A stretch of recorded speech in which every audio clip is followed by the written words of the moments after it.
blue economy. Our government proposes to put in place a framework for development, management and conservation of marine fishery resources. 15th, youth in coastal areas benefit through fish processing and market. By 2022-23, I propose raising fish production to 200 lakh tons.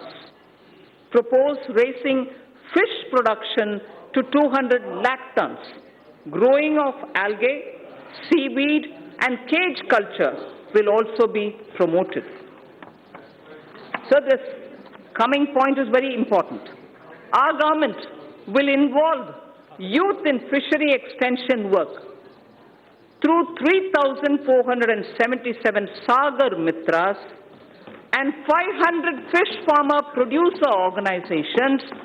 We hope the rural youth, particularly those who are in the coastal areas and inland fishing areas, will work as Sagar Mitras and also form 500 fish farmer producer organizations. You know that we already have a farmer producer organization, which is FPO. Now we are expanding it to cover fish farmer producer organizations. 16th and the last action point, sir, under Deen Dayal Antyodaya Yojana for alleviation of poverty, 58 lakh SHGs have been mobilized. We shall further expand on SHGs in this regard too.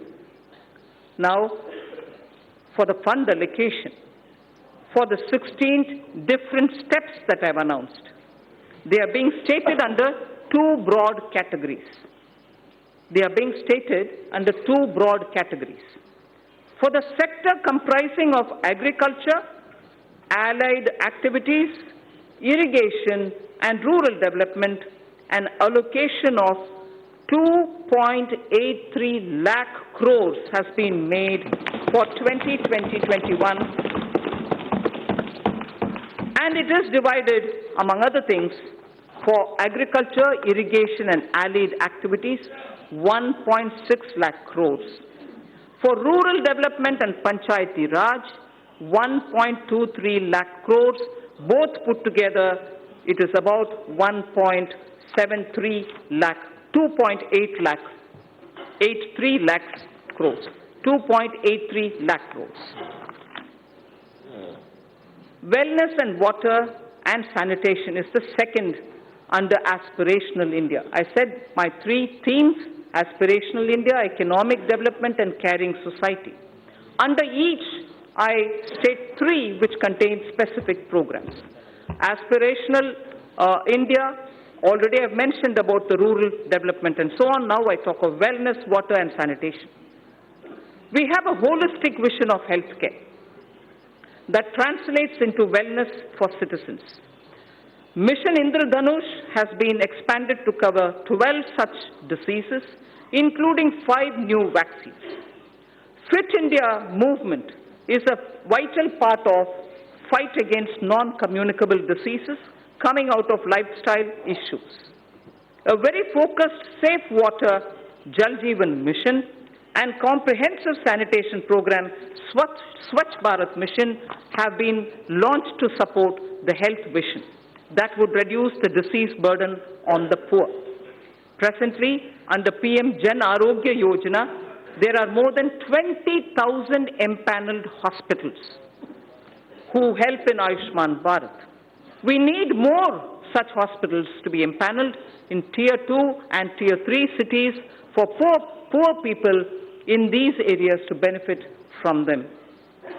It is therefore proposed to set up a viability gap funding window for setting up hospitals in PPP mode. In the first phase, those aspirational districts will be covered. We know there are 112 of them. So those aspirational districts from 112 that we have, where presently there are no Ayushman empaneled hospitals, will be given priority.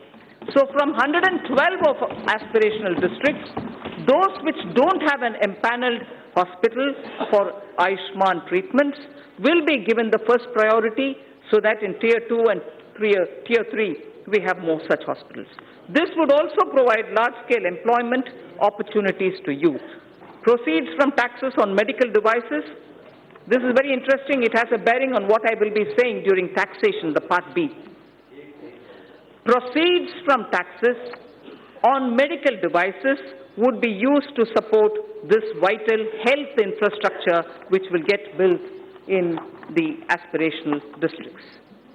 Using machine learning and artificial intelligence in the Ayushman Bharat scheme, health authorities and the medical fraternity can target diseases with an appropriately designed preventive regime. TB harega, desh jeetega. TB harega, desh jeetega. This campaign has been launched. I propose to strengthen this campaign to realize our commitment to end tuberculosis by 2025. I propose to expand also Jan Aushadhi Kendra scheme to all districts, offering 2,000 medicines and 300 surgicals by 2024. I have provided for the health sector about 69,000 crores, that is inclusive of 6,400 crores for Prime Minister Jan Arogya Yojana. So now the important point on sanitation. Our government is committed to ODF Plus. We know ODF is already there, launched, successfully sort of covered, saturation reached. But our government is committed to ODF Plus in order to sustain ODF behavior, because it has a lot of impact. If behavioral patterns don't remain consistent, it can have a negative bearing. So our government is committed to ODF Plus in order to sustain ODF behavior and to ensure that no one is left behind. Now, more needs to be done towards liquid and grey water management. Focus would also be on solid waste collection, source segregation and processing. The total allocation for Swachh Bharat mission is about 12,300 crores for this year, 2020-21. Aiming to provide piped water supply to all households, Prime Minister announced from the Red Fort the Jal Jeevan mission. Our government has approved 3.6 lakh crore for this mission. 3.60 lakh crore for this mission is being approved. This scheme also places emphasis on augmenting local water resources, recharging existing sources, and will promote water harvesting and desalination. Cities over 1 million population will be encouraged to meet this objective during the current year itself. During the year 2021, this scheme would be provided a budget exclusively of 11,500 crores.